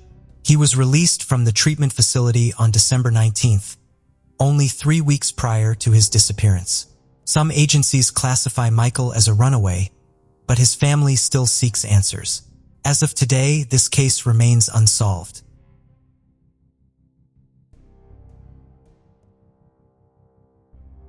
Gloria Martinez Ruiz was born on January 29, 1975, and was the eldest daughter of Alvaro Martinez and Isabel Ruiz, who later had another daughter. The family lived in the city of Alicante, Spain. Gloria had brown wavy hair, a slender build, and some minor vision problems, but nothing serious enough to affect her daily life. Her childhood was typical for a girl from Alicante, attending school and playing with other kids in her free time. This normalcy continued until she turned 14, when Gloria began experiencing insomnia, which resulted in fatigue and nervousness during her daily activities. ***. Around the same time, she was also struggling with eating disorders. She had issues with her self-image and occasionally didn't consume the necessary nutrients for her health and growth. In addition, she had experienced isolated psychotic episodes, but fortunately, they didn't prevent her from leading a relatively normal life. Despite these challenges, Gloria maintained good academic performance and had plans to pursue higher education in the future. In fact, in 1992, Gloria was an intelligent young woman who was enrolled in a university orientation course. This was a non-compulsory education program in Spain, part of the educational system established by the General Education Law of 1970. It consisted of a single year, equivalent to the final year of high school, and Gloria saw it as an advantage for her university admission. Beyond formal education, Gloria also enjoyed playing musical instruments and was in her 7th year of piano studies at the Alicante Conservatory. Apart from the described challenges, she led a fairly normal life with hardworking parents and a younger sister. Since Gloria's first episodes of insomnia and anxiety, Alvaro and Isabel had done everything they could to seek help for her. They loved their daughter and saw great potential in her, so they contacted Dr. Maria Victoria Soler, a psychiatrist who treated Gloria for 3 years. Despite their efforts and many hours in therapy, Gloria's condition did not improve. She continued to suffer from insomnia, and the resulting exhaustion, along with the anxiety it generated, was taking a toll on her. It was then that Maria Victoria recommended Gloria's admission to the Torres de San Luis Clinic. This clinic, which aimed to be a restful haven for celebrities, charged its patients a monthly fee of 1 million pesetas, equivalent to 6,000 euros at the time. The facility was surrounded by a dense forest, difficult to access at night, and lacked artificial lighting. According to some reports, one of the reasons Maria Victoria suggested Gloria's admission was her connection to the board of directors of the company that owned the Torres de San Luis Clinic. The complex, in which the doctor had a stake, was intended for stressed patients, rest cures, and generally non-severe medical conditions. It featured expansive bungalow-style accommodations, a pool, sports facilities, and gardens. Originally designed for high-income clients who seemingly never arrived, the clinic was in financial trouble, and Gloria was the only patient it had managed to attract. Eager for Gloria to achieve the improvement she needed, Alvaro and Isabel eventually became convinced by the psychiatrist's recommendations. She assured them that the medical techniques used were the most advanced of the time, a claim echoed by the institution's promotional materials. In short, the specialists portrayed it as a top-notch facility. Although it represented a significant financial commitment for the parents, they were willing to do anything for Gloria's well-being. On October 29, 1992, When Alvaro and Isabel bid farewell to their teenage daughter at the entrance of the center, they were heartbroken. Her mother had even requested to stay with her on the first night, but this was denied as it went against the facility's rules. So, with heavy hearts, Isabel and Alvaro left their elder daughter, who was still a minor, at the center. The girls settled into bungalow V1 on the ground floor. Initially, Gloria had the presence of her psychiatrist, who also served as the clinic's deputy director. However, starting at 3 in the afternoon, the teenager was left without the assistance of a mental health professional. There was only one nurse and one assistant, both in their 20s with limited experience. Along with these two, Gloria was also in the company of a couple of people responsible for maintenance and cooking. They were the only 5 occupants of the vast complex, located somewhat in the middle of nowhere. According to the clinical records, within a few hours of her admission, Gloria experienced a severe nervous crisis that necessitated restraints. She was tied to the bed, hands and feet, during the early hours of her stay. According to medical records, this measure was taken to prevent her from harming herself. In the late afternoon, still under the influence of medication, Gloria was taken to the cafeteria by the nurses, but the young girl had no appetite and only consumed a fruit juice. While in the cafeteria, Gloria left behind a note with irregular and shaky handwriting, which read, "I'm afraid to think that I'm dying, and the only light is near me, my God." It seemed that her confinement was not proving to be psychologically restorative for Gloria, who had been suffering from debilitating insomnia and had undergone a sleep cure. However, at this point, she found herself heavily medicated and bound to a bed. Within a few hours of being admitted to the clinic, due to the immense tension and fear of being injected with more drugs, the young girl urinated on herself, and her underwear needed changing. As it later became known, an assistant left her a pair of blue pants and a white shirt because Gloria didn't have another change of clothes. When night fell, in order to ensure that Gloria remained calm, she was administered 4 doses of powerful medications, including antipsychotics. With this combination, Gloria calmed down, but according to her caregivers, she experienced another episode around 1:30 in the morning. In the midst of the crisis, she requested that her restraints be loosened so she could use the bathroom. The young women attending to her agreed to untie her, but, as per their account, her state of nervousness remained so heightened that she continued to be agitated. When she realized that the nurse was approaching with a syringe, intending to administer another injection, she became even more anxious. At this point, the assistants decided to call the maintenance couple to help calm her down. However, according to the nurse's account, Gloria managed to break free from her caregivers and escaped by jumping out of her room's window. Subsequently, she leaped over the clinic's wall, and her whereabouts became unknown. Despite the incident occurring at around 1:30 in the morning, the family was not immediately notified. Gloria's parents were informed of the situation after 8 in the morning when they contacted the civil guard to report her disappearance. They learned that no one from the clinic had alerted the authorities at the time of the incident. The parents vehemently rejected the version of events provided by the mental health center staff. They argued that it was impossible for Gloria, heavily sedated, to have escaped from the nurses, jumped over the high clinic wall, and fled barefoot at night. Moreover, she wouldn't have done all this without her glasses, as she had severe myopia, a condition that made it impossible for her to see images or objects clearly beyond 30 or 40 centimeters from her eyes. Meanwhile, when the neighbors in the area were questioned by the authorities, they claimed to have heard footsteps that disturbed their dogs that early morning. A gas station worker located 3 kilometers from the clinic reported having seen a young girl, fair-skinned with curly black hair, making a call from a public telephone that same morning. The description provided by the man matched Gloria's, which led investigators to believe that despite her visual difficulties, she had managed to leave the clinic.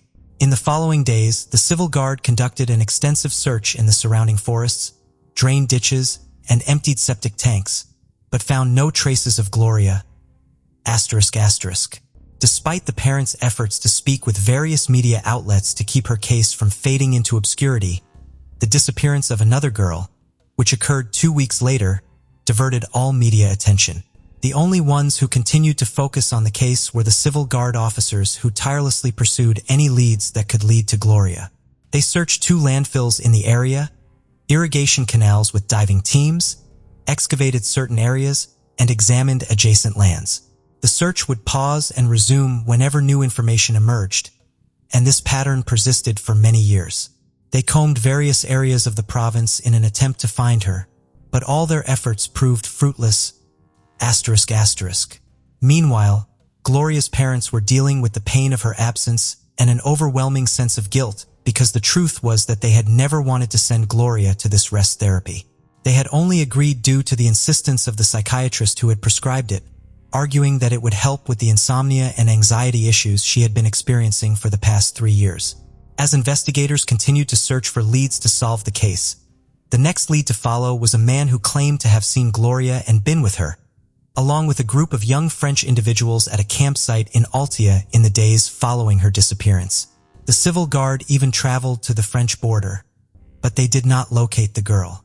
Additionally, a friend of Alvaro, the girl's father, claimed to have seen her on a public bus in Alicante, but this sighting could not be confirmed. So, a couple of years passed with unsuccessful sightings. Alvaro and Isabel had accepted from the beginning that it was likely they would not find her alive, and with each passing year, the uncertainty and pain grew worse for them. Since her disappearance, there had been speculation that Gloria had never left the clinic.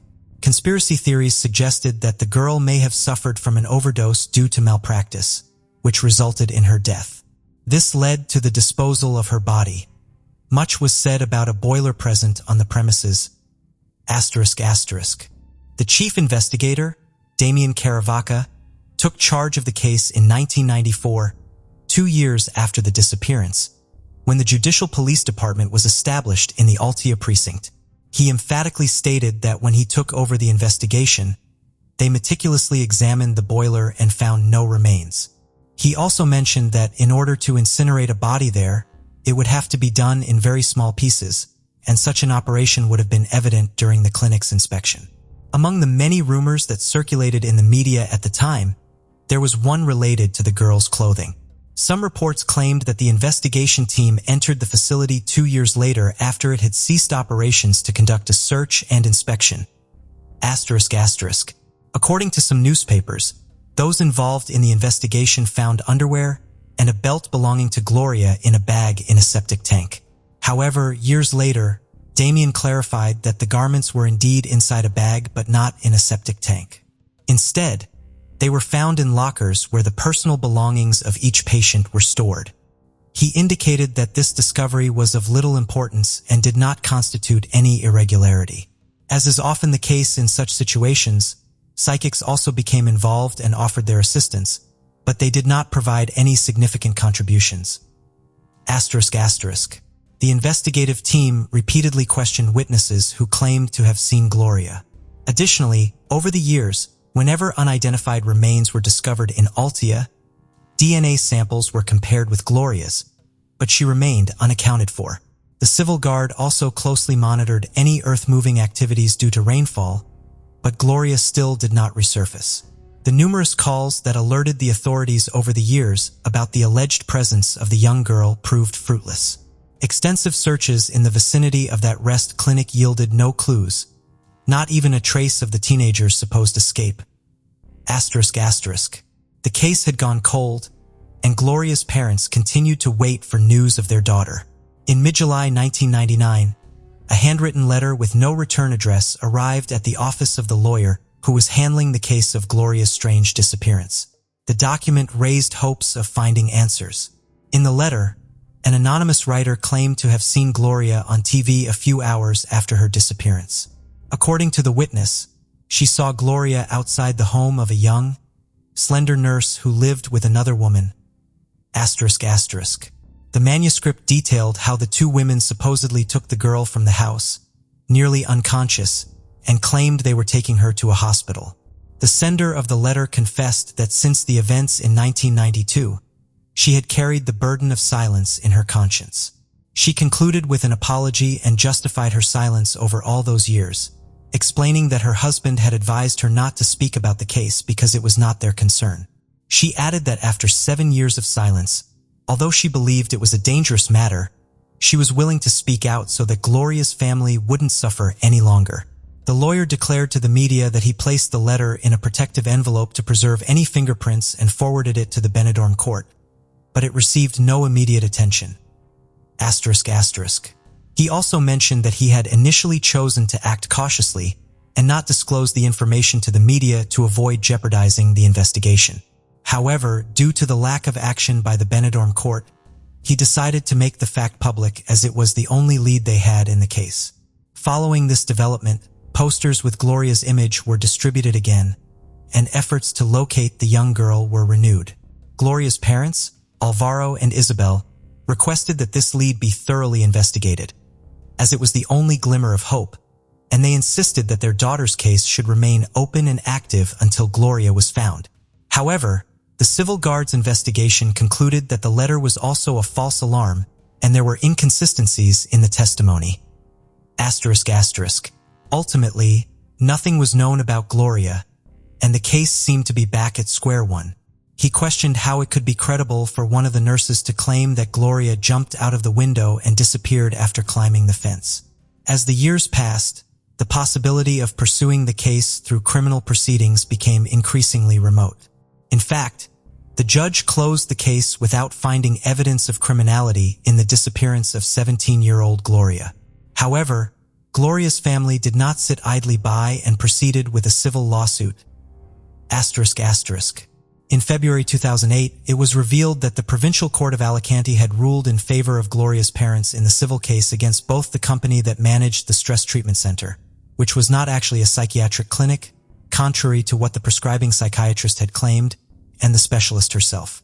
They were ordered to pay 60,000 euros in compensation. This penalty was imposed because the clinic and the specialist were held responsible for the lack of security at the facilities. The court also considered that there was insufficient qualified personnel to care for the patient.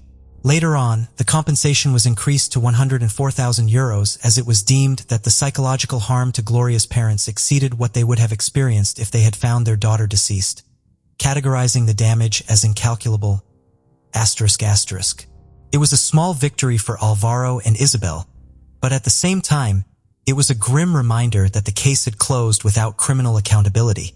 The young girl everyone missed never returned to the familiar place where they had shared so many laughs when they were a family of 4 members and not 3.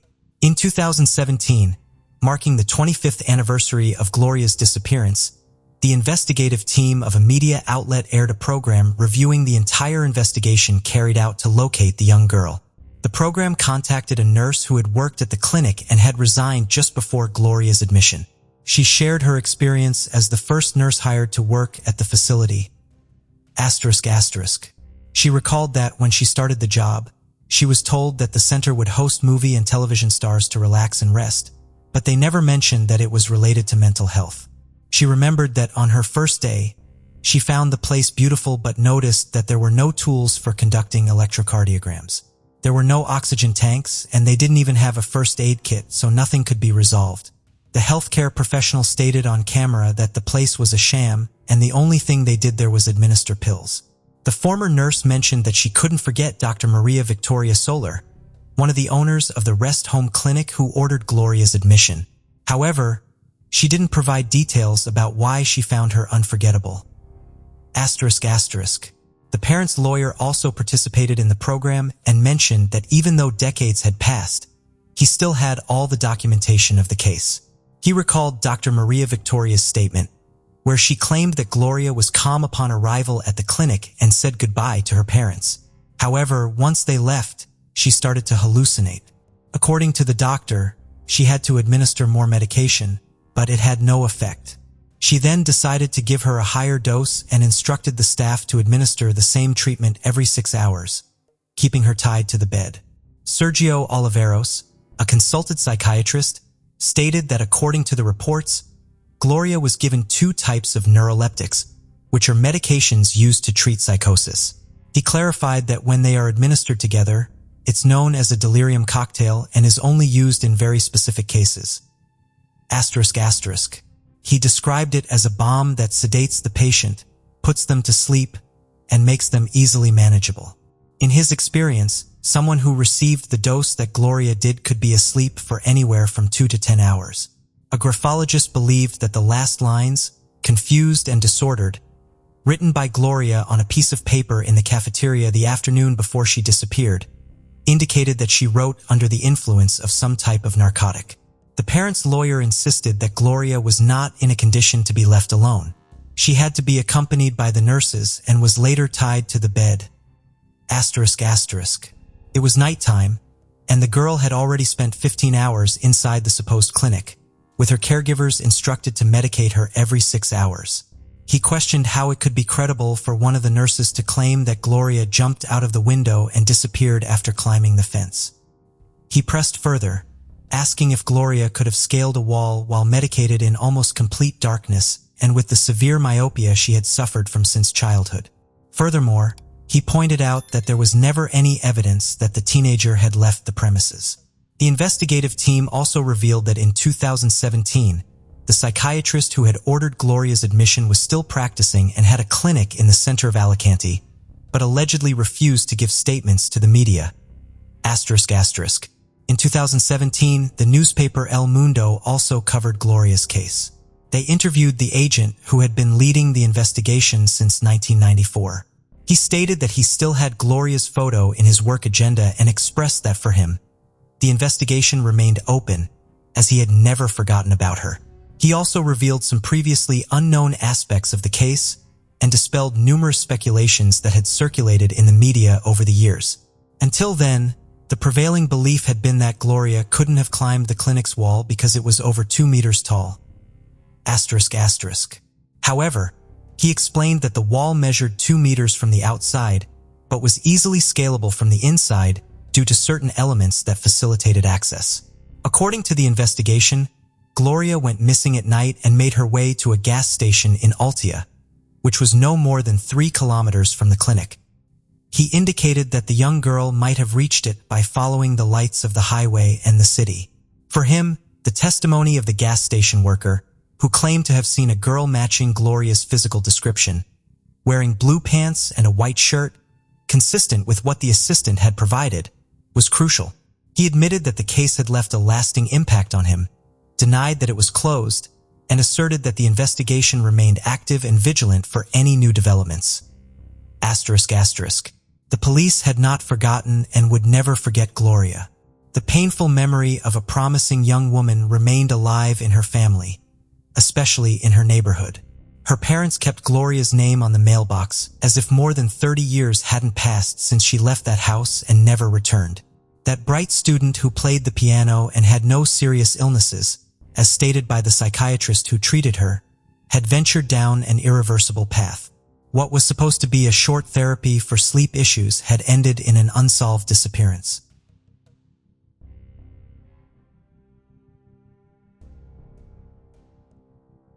On August 14, 2005, 20-year-old Amanda K. Jones disappeared from Festus, Missouri.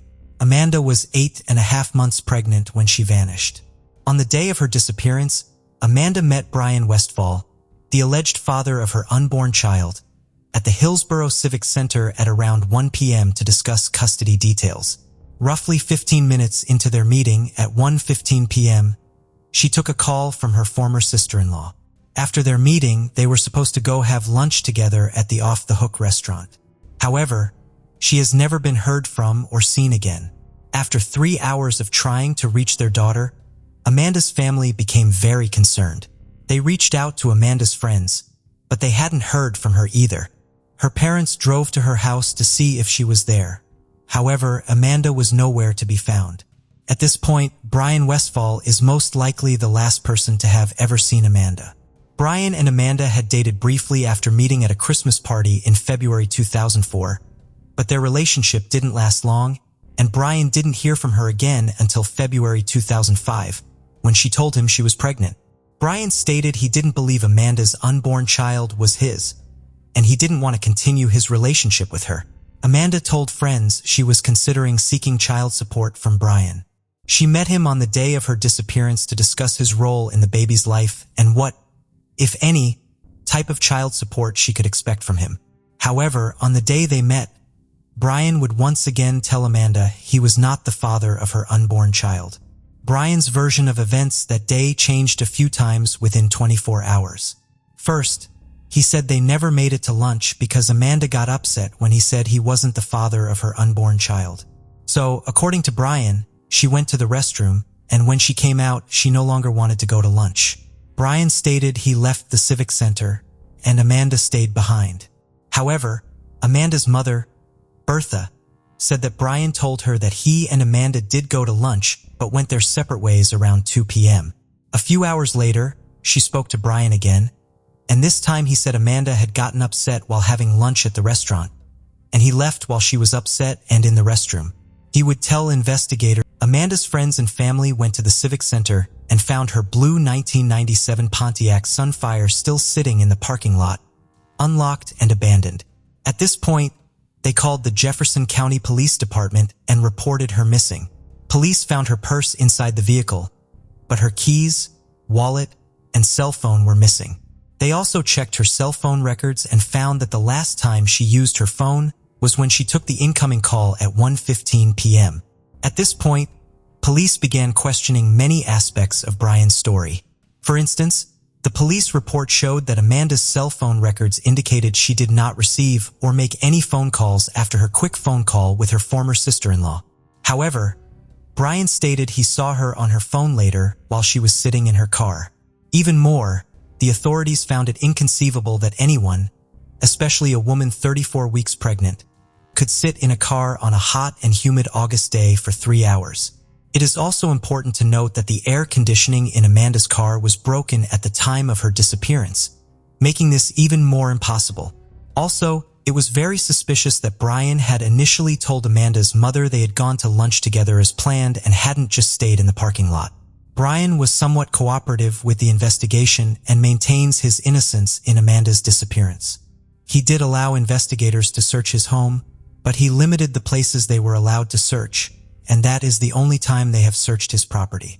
Not only did Amanda have a close and loving relationship with her then 4-year-old daughter, Hannah, but Amanda and her family were also thrilled about the arrival of her second child. Amanda also enjoyed her job as a loan administrator at Eagle Bank and was well loved by everyone who knew her. Detective Doc Coombs, who has worked the case since February 2011, is adamant that Amanda did not leave of her own free will. Her loved ones stated it was very uncharacteristic of her to leave without warning, and she could not walk easily because of her pregnancy. While her former husband, Scott Jones, was questioned by police, he is not considered a suspect in her case and has since passed away as of November 2007. After his death, their daughter was placed in the care of Amanda's parents. Brian is still considered by many people to be the prime suspect in Amanda's disappearance. Not only is Brian the last person known to have seen Amanda, but he is also said to have been far from excited about his impending fatherhood. He apparently had a longtime girlfriend when he and Amanda had connected. There has been no activity on her cell phone or credit cards since her disappearance and no evidence that she checked into any hospital to deliver her baby. Her last known credit card purchase was at a drugstore, where she bought a soda and hairspray hours before she went missing. As of today, her case remains unsolved. Bianca Noel Piper was 13 years old and in the 8th grade at Winfield Middle School when she went missing on March 10, 2005 in Foley, Missouri. Bianca suffered from ADHD and severe bipolar disorder. She had mood swings, aggressive tendencies, anxiety attacks, and difficulty with self-control because of her conditions. Bianca had been in counseling since she was 4 years old. If she did not take her daily medication, she could possibly suffer from hallucinations and be very aggressive. Bianca's mother, Shannon Tanner, claimed that a therapist had advised her to drive Bianca a distance from home and make her walk back alone to deal with her aggression. So when Bianca and her mother had a fight on the evening of March 10th about Bianca not washing the dishes and Bianca had a tantrum, her mother dropped her off at McIntosh Hill Road, a mile from their home, about 6:15 p.m., leaving her with a flashlight. Bianca and her mother had tried the treatment only once prior and it had been helpful, so Bianca requested that it be done again. She also asked to be dropped off further from home than she had before. She never arrived home and has never been heard from again. Her mother would report her missing at 8:20 p.m. That night in February 2005, the temperatures dipped very low, so at first emergency personnel believed she may have gotten lost and froze to death. The road was a gravel road without lights, which is why her mother gave her the flashlight. All Bianca was wearing at the time of her disappearance was a shirt, a hoodie, jeans, and tennis shoes. However, since an extensive search turned up no signs of Bianca, authorities now think she may have been abducted. She has no history of running away from home. Her mother and her mother's live-in boyfriend have both passed polygraph tests and her biological father was extensively interviewed, but none of her family members are considered suspects in the case. Searchers covered the area for weeks and even the best dog teams in the country couldn't find a trace of her. Investigators interviewed every registered sex offender in Lincoln County within the first 24 hours after her disappearance, eventually clearing all of them.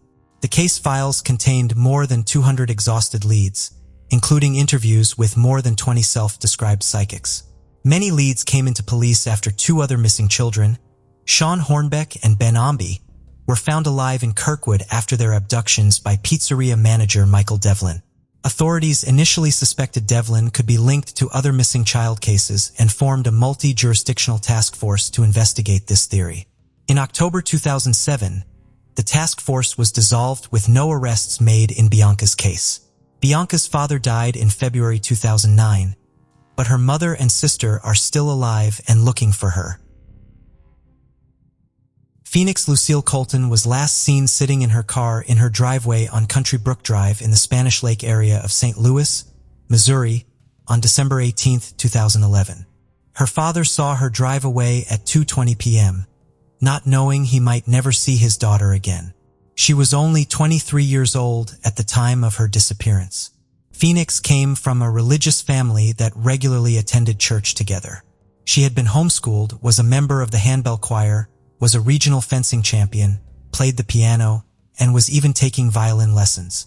While Phoenix had previously attended the University of Missouri, St. Louis, her family later discovered that she had dropped out of her classes and was no longer enrolled. On the afternoon of December 18th, after going to church, Phoenix was seen sitting in the driveway of her parents' home in her black four-door 1998 Chevy Blazer, using her cell phone. Her father, Lawrence, last saw his daughter as she was pulling out of their driveway. Although it was unusual that she hadn't informed anyone where she was heading, he didn't think much about it and assumed Phoenix was going to a friend's house or to the nearby convenience store that she frequented. In the early morning hours of December 19th, her mother, Goldia, could not shake the feeling that something was wrong with her daughter. Phoenix never stayed out past 1:20 a.m. Later that day, Goldia contacted police to report her missing. While the officer who was dispatched to their home claimed there was currently nothing he could do, given that Phoenix was legally an adult, he agreed to run the license plate on her car but found nothing. The only advice he gave the Coltons was to call local hospitals, which they spent the rest of the day doing. Unbeknownst to her parents, at 5:30 p.m. the previous day, 3 hours after Phoenix left her driveway, the Blazer was found abandoned near the intersection of 9th Street and St. Clair Avenue, a 25-minute drive from her home. It was still running, and the driver's side door was open. There was no sign of Phoenix at the scene, and she has never been heard from again. The police had the vehicle towed but did not realize it belonged to a missing person. The Blazer was originally impounded a little more than 2 hours after Phoenix was last seen driving it, and the officer who ran the plates the following day discovered nothing.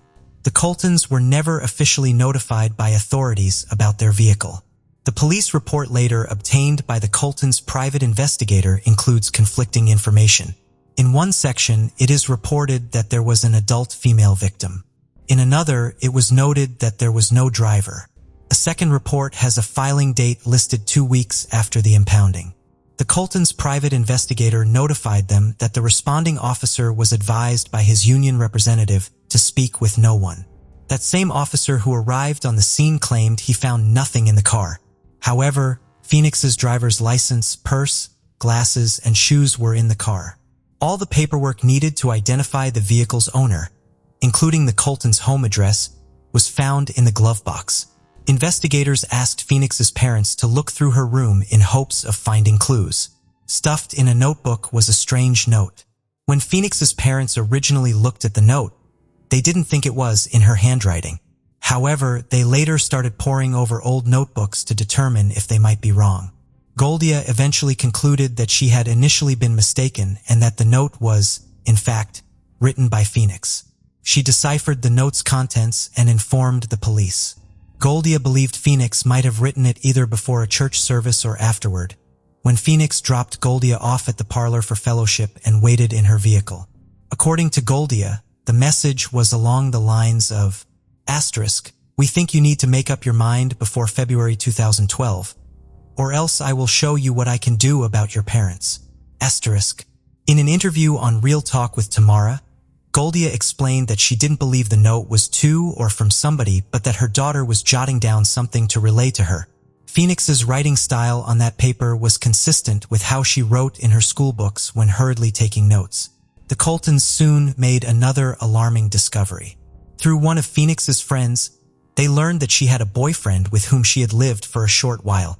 At the time she went missing, Phoenix was living with her parents, but at age 18, she had moved out briefly, and they believed she was living with a female roommate. Phoenix's friend was sure this mystery boyfriend would know her whereabouts, as they were still dating, but he denied knowing anything. He also told detectives that he hadn't spoken to Phoenix before her disappearance. However, phone records indicate otherwise. On December 17th, records show about 10 calls between them, with one incoming call lasting 116 minutes. On December 18th, he called Phoenix at 9:41 a.m., and they spoke for 6 minutes. That afternoon at 1:46 p.m., Phoenix called him, and the call lasted 1 minute. It doesn't appear the boyfriend is a suspect, but he suspiciously claimed he had no prior contact with Phoenix and has never reached out to her family. As far as anyone knows, Phoenix had no reason to be in the neighborhood where her car was found. Was she meeting someone there? If so, why? Does the note her mother found have any connection to her disappearance? As of today, this case remains unsolved. 29-year-old Judy Wardrop, known by her middle name, Tulane, was last seen at her job at the Bethany Motel in Bethany, Missouri, on December 10, 1984. The Bethany Motel was her family's business, founded by her father. The motel was a small establishment with only 18 rooms and had previously been the Bethany skating rink. Her father, James Wardrop, a local carpenter, had built the rink and later converted it. The motel's location was ideal. While outside the city limits, it was near Highway 69. She arrived for her shift that morning, bringing her dog, a Lhasa Apso named Moppet. Since taking over the motel, Judy and her sister, Janet, had found the job time-consuming. The two young women oversaw all operations, from checking in guests to maintaining rooms. They alternated shifts, leaving little personal time. In her spare moments, Judy maintained a relationship with her boyfriend, Irving Pavlock, a divorced welder several years her senior. Pavlock resided in Texas, and though Judy's father disapproved of him, the relationship continued. Judy also enjoyed riding her motorcycle and loved animals. On the morning of December 10th, Judy's sister, Janet, left early for a photography class in Kansas City and didn't return until that evening for her motel shift. When Janet arrived, there was no sign of Judy. This was highly uncharacteristic. The sisters were the motel's only employees, and Judy was responsible. She wouldn't have left the motel unattended for long. Judy's car remained in the parking lot. Her purse, ID, clothing, jewelry, the .38 caliber Smith & Wesson the women kept, and money in the cash drawer were all untouched. The only trace of Judy was a half-drunk cup of coffee in a room she had apparently been cleaning. Judy's dog, Moppet, also vanished with her. Janet called police, who launched a search, but nothing was found. None of the motel's guests reported seeing or hearing anything unusual that day. Though Judy's mother had struggled with depression and died by suicide years earlier, Judy had never shown signs of depression. she had already bought Christmas gifts for her family. Judy's sister believes she would have contacted her if possible. James Wardrop died in February 2010, never learning his daughter's fate. As of today, her case remains unsolved.